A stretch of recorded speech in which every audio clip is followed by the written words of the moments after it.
Turtleford, Saskatchewan, 2003. In a picturesque rural town, a senior citizen lives a life of comfort and security. Frederick Banks loves his cars and flashing money around the community. He's safe in Turtleford. He's amongst friends and neighbors. I don't think he had a mean bone in his body. He didn't write no checks. He had cash. But a stranger has come to town. A stranger who will change the life of Frederick Banks and the community of Turtleford, Saskatchewan forever. There's something not quite right here. He gave you an uneasy feeling. He definitely did.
Turtleford is a town in the rural municipality of Mervyn No. 499 in the Canadian province of Saskatchewan. Located on Highway 26 near the intersection of Highway 3 and Highway 303, it was once considered a hub. The first settlers arrive in 1907, and the next year, a small cluster of buildings spring up. The location becomes known as Turtleford for its proximity to the Turtle River. In 1913, Turtleford gets a post office. And when the railways extend from North Battleford to Turtleford, the town only continues to grow and prosper. Today, Turtleford is a thriving farm and oil community, surrounded by pristine freshwater lakes and golf courses. Turtleford offers a bustling rural downtown with a wide variety of services for a population of just over 500. The town's quaint charm is summed up in Ernie, the mascot, built to commemorate Turtleford's acquisition of town status in 1983. Constructed with welded metal, mesh, and cement, Ernie sits on Highway 26, waiting to welcome visitors. It was in 2003 that Turtleford welcomed a stranger into town. A man unlike anyone that the townsfolk had come across before. He's not someone seeking the town amenities or the natural beauty of rural Saskatchewan. He's looking for something else.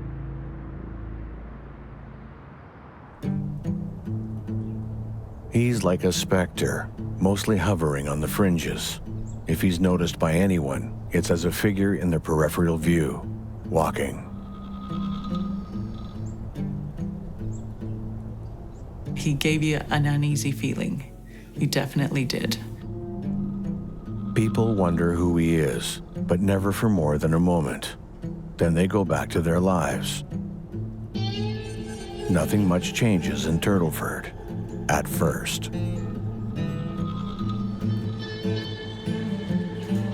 It's a close-knit community, and one member in particular is recognized by all, quirky 89-year-old Frederick Banks. Uncle Fred was really outgoing. He liked everybody, and I don't think he had a mean bone in his body.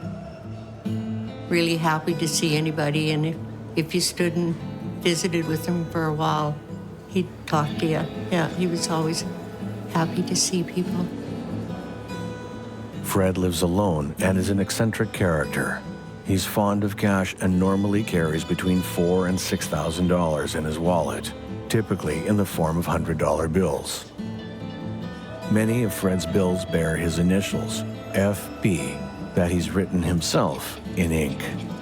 I don't think he really believed in banking. He stored his money in different locations within his house and buildings and things, I guess. Fred purchased anything, he went in and paid cash for them. There wasn't much use in trying to change his ways. We often hear the conversations that people have about living in their small community and how safe it is, and that they don't lock their doors because they feel so safe. But then it always changes when an event takes place, something violent or something shocking, and suddenly they're all locking their doors because that feeling of trust and security has essentially evaporated. The idea that crimes like homicides, violent crimes, don't occur in small towns is essentially a fallacy. The same dynamics at play in large city centers also occur in small towns when we're talking about intimate partner relationships and other types of relationships where these violent outbursts can take place in the blink of an eye. Just a few weeks earlier, Frederick tells his brother he has over $10,000 in his wallet, which he's stuffed under the seat in his Thunderbird, his other love, beyond large amounts of cash. His two prized possession cars were his 1966 two-door hardtop Ford Thunderbird and a 2000 Ford Thunderbird. He loved his cars. He loved to show off his car when I stopped to pick garbage up. Every Friday I'd stop there. And it was a beautiful car, and he was just excited to share it with everyone. Anytime you went driving with Fred, he had a pretty heavy foot on the gas pedal, and he liked to show you what his cars would do. One time he showed me the secret compartment in his wallet that had extremely large bills in it that I'd never seen before. He didn't write no checks. He had cash. That was the days you could get $1,000 bills, and that's how he paid for his cars.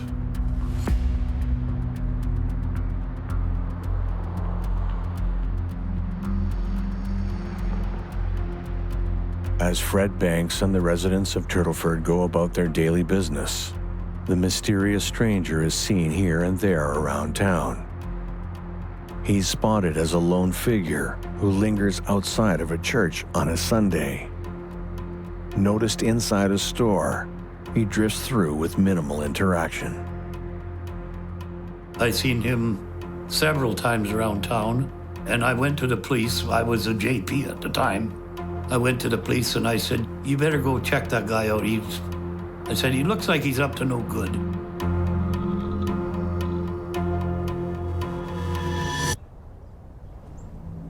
On August 27th, 2003, Fred is without a care in the world, oblivious to the stranger. But the stranger is not oblivious to him. I could see where him and Fred would cross paths, like if Fred, was out in his yard, or if Fred was at the post office, or if Fred went for groceries, or any of those things, he would have crossed paths with him, very possibly.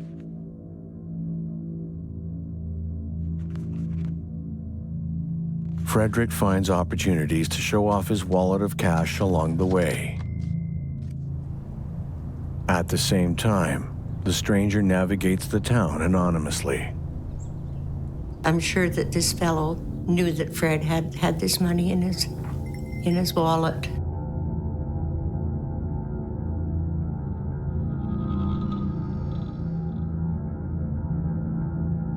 It's not uncommon for residents of small communities to feel comfortable engaging in behavior they would never dream of in a large center. A sense of familiarity allows them to feel free. Perhaps for Fred Banks, this was just his way of portraying his best self.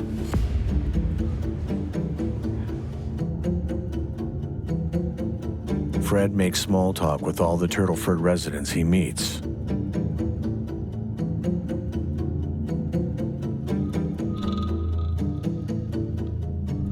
After several days of seemingly aimless exploration of Turtleford, this morning, the stranger has something that he plans to do.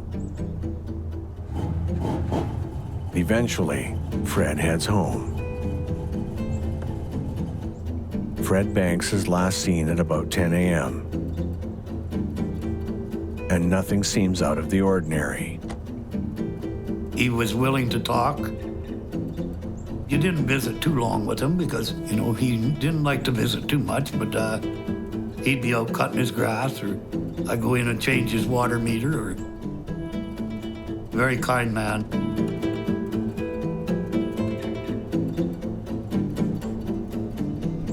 The residents of Turtleford believe they are safe, and no one is more innocent than Frederick Banks.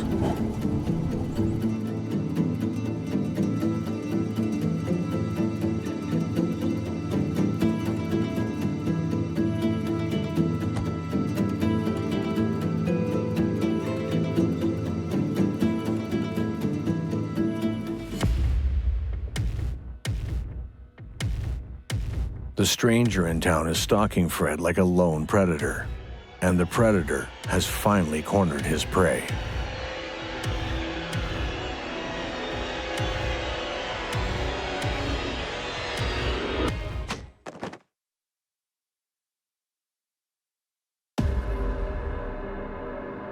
Turtleford is a friendly farm and oil community, and despite its small size, residents are used to visitors from all around who are attracted to the waters, the golfing, and the natural beauty of Saskatchewan. It's 2003, and the local town of Turtleford has welcomed a stranger. He goes largely unnoticed, but some who see him say he carries an air of mystery about him. Local man, 89-year-old Fred Banks, doesn't seem to notice the man. Little does Fred know, but with the stranger comes danger and the unthinkable.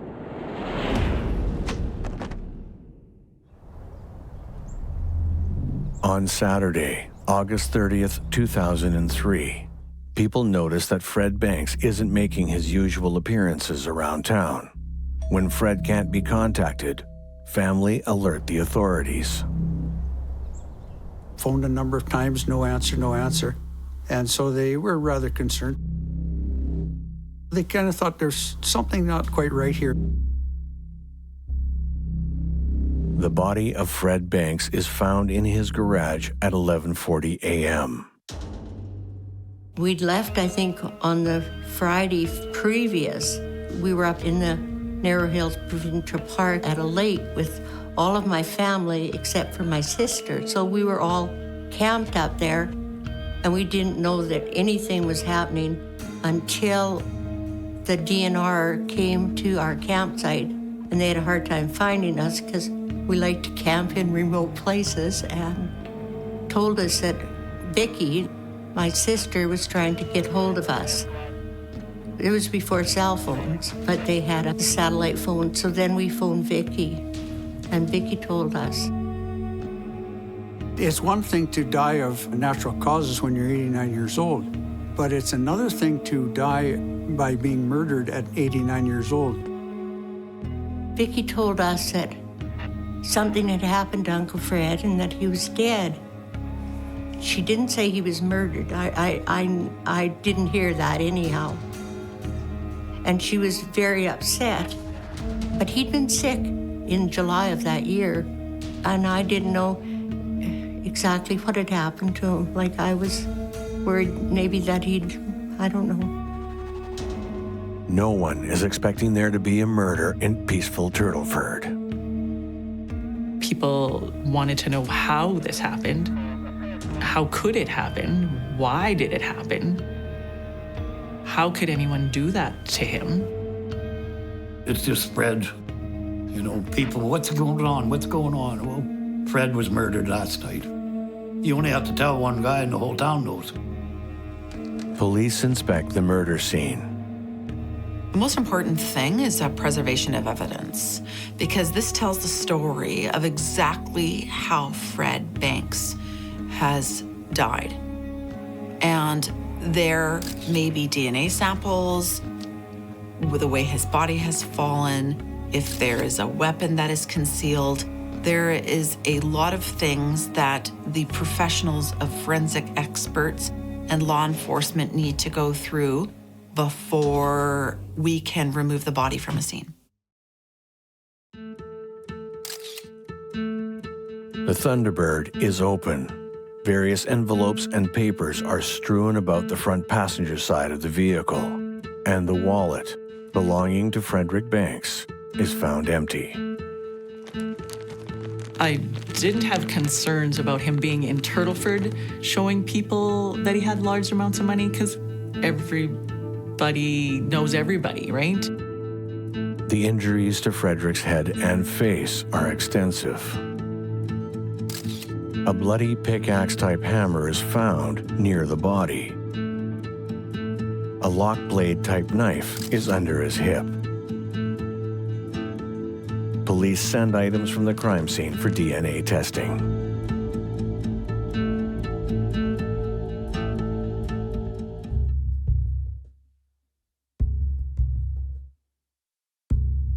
Authorities prepare to make a thorough area canvass to search for possible leads. I think any time there's a serious crime, like a homicide, whether it's in a small town or a large city center, an area canvass is a vital tool that investigators will use to try to obtain some preliminary information as to what happened. So when you're getting into a small town situation, investigators will often rely on that canvass because so many people know what their neighbors are doing. Those in closest proximity to where the event took place are likely to have more information about what happened. Everybody was just in shock. You know, the RCMP were doing what they had to do, which means we didn't know things.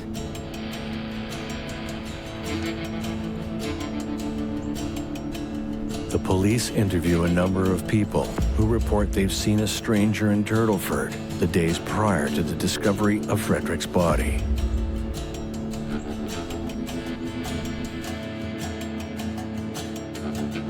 Fred's neighbor reports an incident that only now seems to bear significance. He speaks to a man who called himself Howard, who expresses an interest in the old man's car. Residents now consider the presence of the stranger. A woman that attends a church service across the street from Fred's house has something suspicious to report. On August 24th, she notices a slim man wearing a bunny hug, the Saskatchewan term for a pullover sweater with a hood. The man appears to be destitute. She's concerned about him, and while he doesn't appear to need any assistance, she writes her name and phone number on a piece of paper and encourages him to call her if he needs help.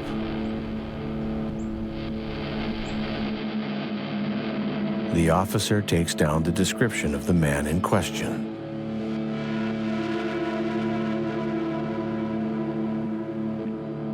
Shortly after the murder, a cashier from a Turtleford retail store has interactions with the newcomer as well.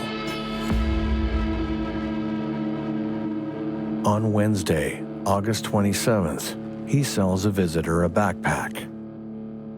He recalls something odd that happens later in the week. The clerk recalls seeing a man who looks like the same person he sold the backpack to discard an old backpack in a garbage bin. The description given is identical to the others. The anecdotes are painting a picture. A teller from the Turtleford Bank has an odd experience on her shift that she shares with police. On Thursday, August 28th, a customer in a bunny hug approaches her wicket and asks her to change his money into smaller denominations. The teller told him that he had to basically stay in line, and he left at that point.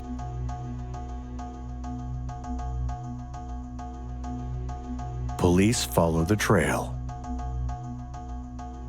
A Turtleford gas station employee reports that on Thursday, August 28th, she sells a one-way bus ticket to North Battleford for departure the following morning. It's verified that the bus that the visitor boards arrives in North Battleford at 11 a.m. on August 29th.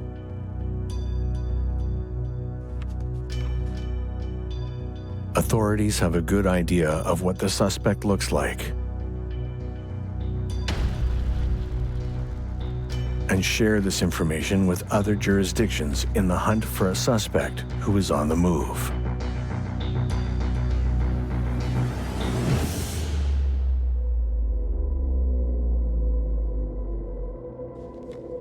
The man who calls himself Howard seems to be getting around. At approximately 11:15 a.m. on August 29th, a bank clerk in North Battleford is approached by a client who gives her a wad of $100 bills, asks her to count out $4,000 and deposit that amount. All the bills bear ink markings. The transaction is captured on a video surveillance tape.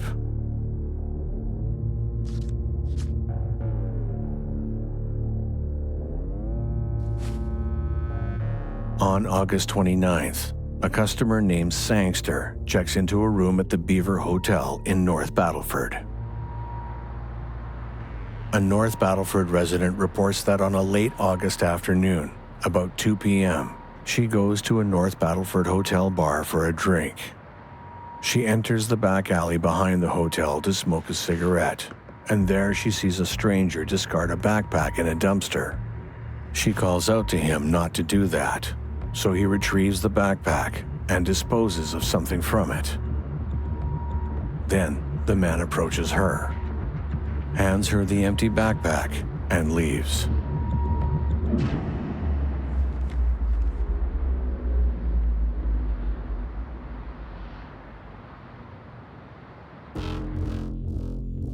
The stranger wanders around the hotel that night in a way that frightens the owners. They alert the Royal Canadian Mounted Police. So here we have an RCMP detachment who would share information over the local system, so all RCMP officers within the area would have a knowledge of what occurred and what to look for. And any information with respect to direction of travel would be fanned out accordingly.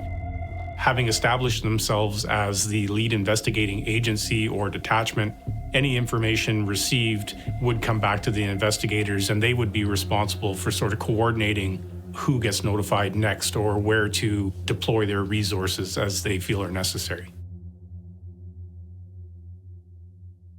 On September 2nd, 2003, authorities catch up to the stranger, whose name they discover is Howard Sangster. They didn't have any problem arresting him, and then they come to me and I signed a remand warrant for him.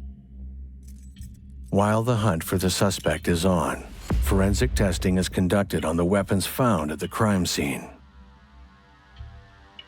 A sample from a particular swab taken from the handle of the pickaxe returns results of mixed origin. It's consistent with having originated from two individuals. The tests conclude that Fred Banks and Howard Sangster are both possible contributors.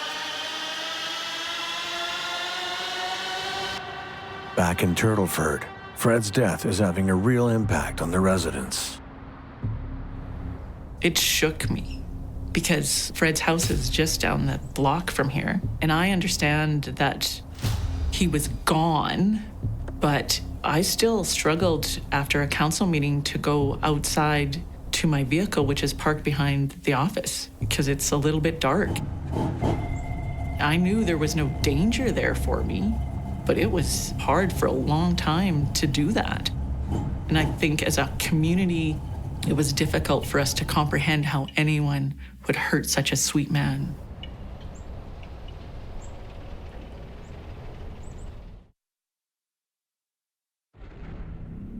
"80-year-old Frederick Banks has been tragically murdered in Turtleford, Saskatchewan. Police investigations have followed the drifter across the province with the help of uniquely marked bills belonging to Banks. and eyewitness accounts of people who identify this person as the man who was in Fred's town during the time of his death. Authorities have finally caught up with this man and discover him to be Howard Sangster. And he is no stranger to trouble.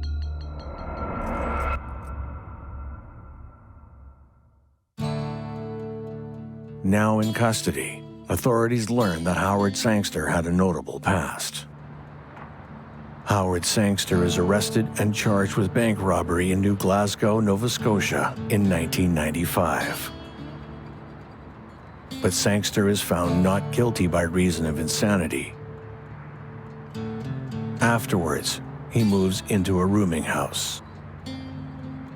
But he perpetrates a violent attack on the owner of the rooming house, stabbing him 17 times. Miraculously, the victim survives.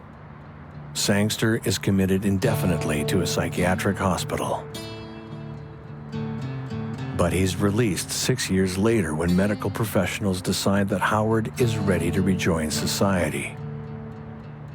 It's 2001. During this time, he lives in Piedmont, Nova Scotia with his mother. He later successfully applies for an absolute discharge, thus cleaning his permanent record. This action prevents authorities from keeping track of him. The conditional discharge is when someone who's found not guilty by reason of mental disorder is discharged from hospital and allowed to live in the community, but they're subject to conditions set by the review board. So complying with treatment, taking medication as directed, abstaining from drugs and alcohol, and that person is under medical supervision. So an absolute discharge is granted when the review board believes that someone's no longer a threat or a substantial threat to society. So if someone demonstrates stability over a long period of time, that's when they would be granted an absolute discharge. Every year, the Criminal Code Review Board reviews that decision. It's 2003, just 1 week after Frederick Banks was discovered dead in his garage. The police feel confident they've apprehended the right man, but there's always a chance that Sangster could be released if they're unable to prove it was him. Prosecutors need to build an airtight case, so this time, justice will be served.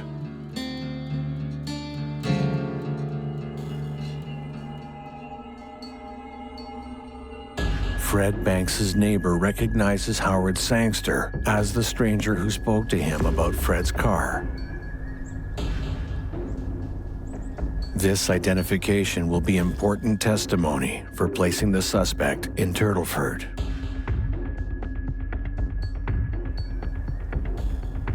Multiple witnesses help police to build the picture of Howard Sangster's movements before and after the murder. How he exchanges money with Fred's initials on it, purchases at various stores, and multiple bus ticket transactions.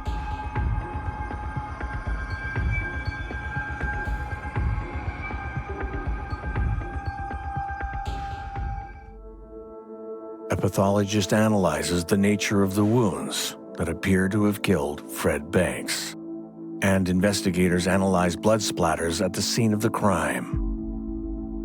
A blood splatter analysis expert that comes to a scene is able to analyze why the victim's blood may either be on the wall or on the floor or a trail of blood at the scene.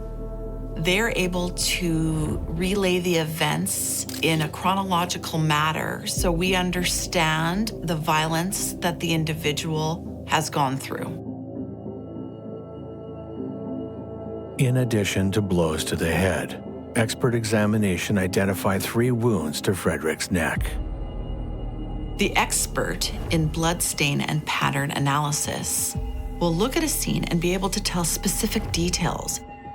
The force of the object, the angle, the weapon, and even secondary situations where the individual might have received a blunt force trauma from that weapon in one area of the room, but then the body was moved and he died in a different area of the room. These are the specific details that we need to know in order to solve a crime.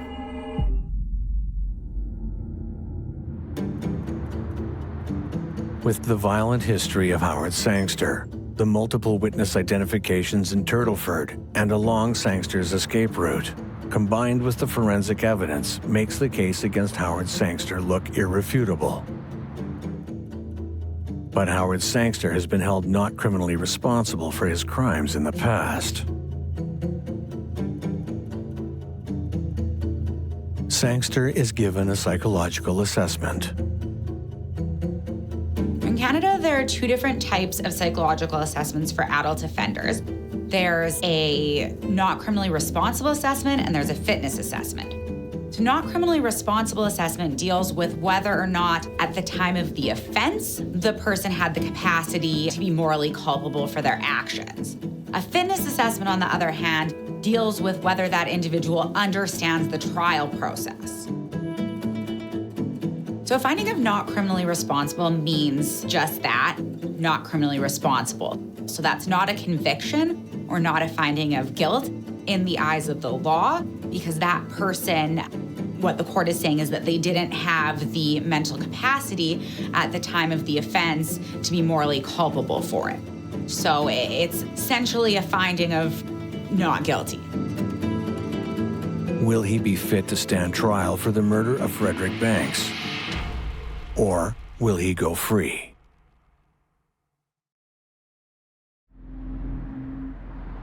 The idyllic prairie heartland of Canada. It's the last place anyone would expect violent murder. But the trial for the Turtleford, Saskatchewan senior Frederick Banks, found dead at a gory crime scene, begins.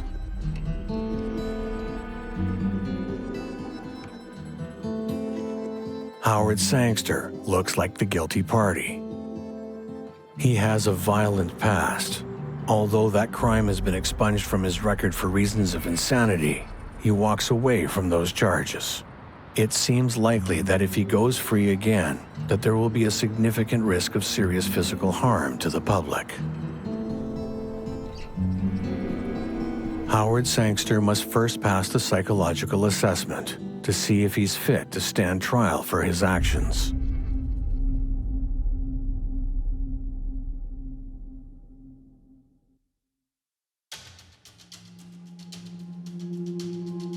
So in this case, there's a fitness assessment ordered for Howard Sangster. So what a fitness assessment is set to determine is whether or not the accused is capable of standing trial, as in, do they understand process?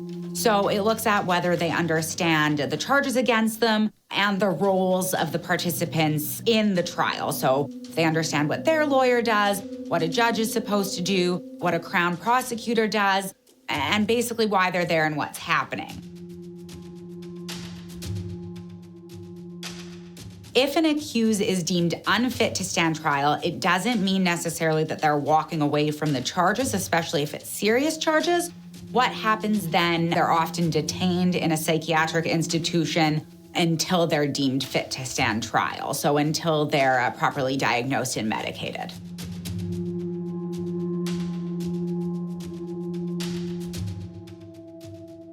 After the assessment, Howard Sangster is deemed fit to stand trial. I testified at the trial as a character witness.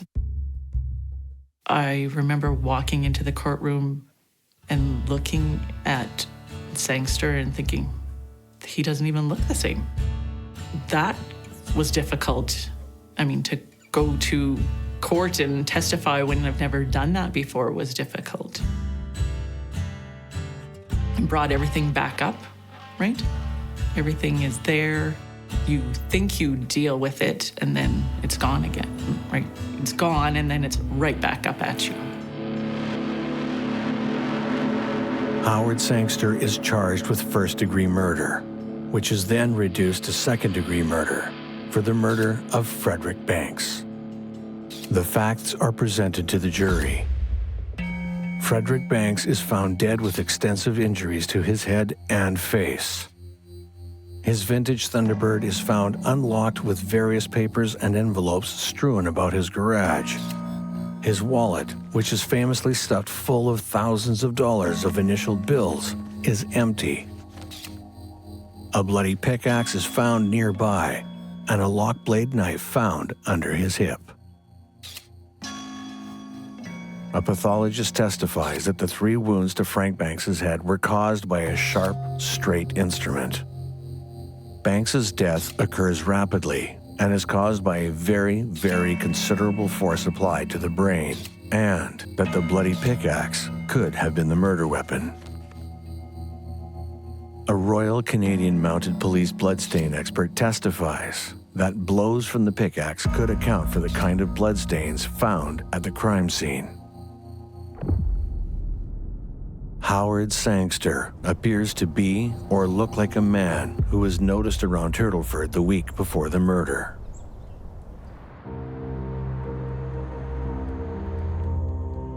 Multiple witnesses take the stand and the testimonies begin to add up. Howard Sangster is familiar to a number of witnesses, and the descriptions are similar.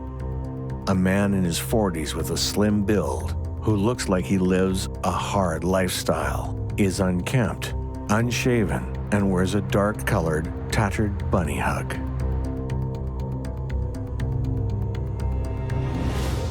$39 of the bills deposited at the bank and 4 of the bills used to buy the bus pass are studied by an expert document examiner.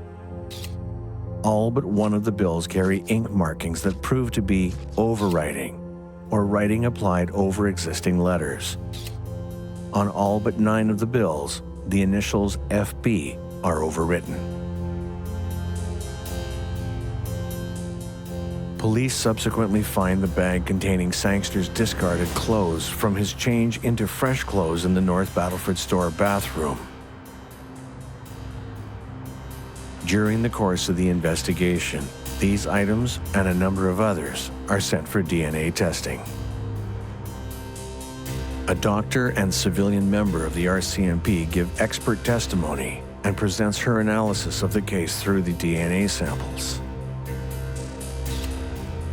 DNA is definitive, so it can turn your neighbor into a suspect because it is the biological information that our body holds that is unique. And the sample obtained from a scene of a crime, when you get a match, it is the key that opens up that lock. The genes retrieved from the North Battleford landfill match that of Sangster. The chances of that DNA coming from another individual from the Canadian Caucasian population is 1 in 14 trillion. A swab taken from the handle of the pickaxe is of mixed origin, a 2-person mixture. The DNA expert concludes that Fred Banks and Howard Sangster are both possible contributors.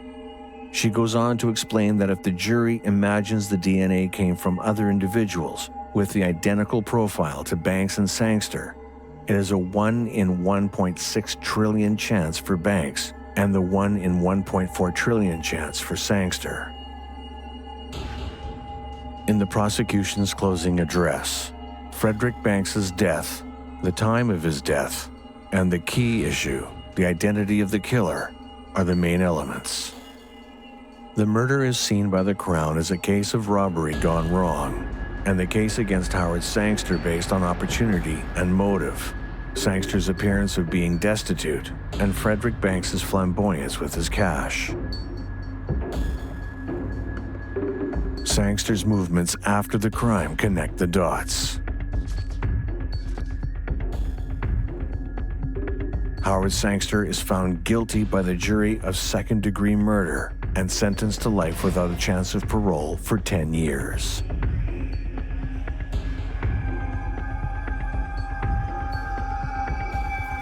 But the defense appeals the conviction and argues that in the prosecution's closing address, they allegedly make improper comments about the DNA evidence that has been introduced. and presents additional evidence to the jury, which results in a miscarriage of justice.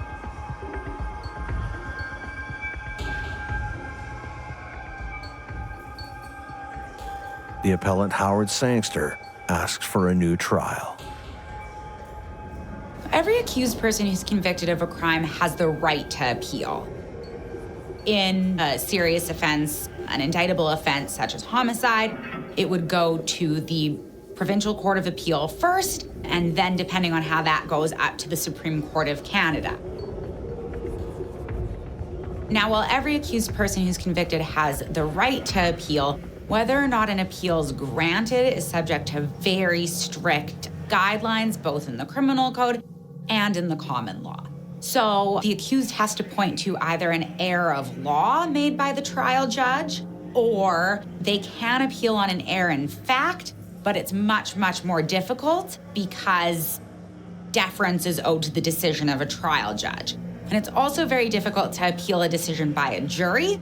Usually appeals of jury decisions can only be successful if there was some sort of error in the instruction from the judge to the jury. Is it possible that Howard Sangster may walk free?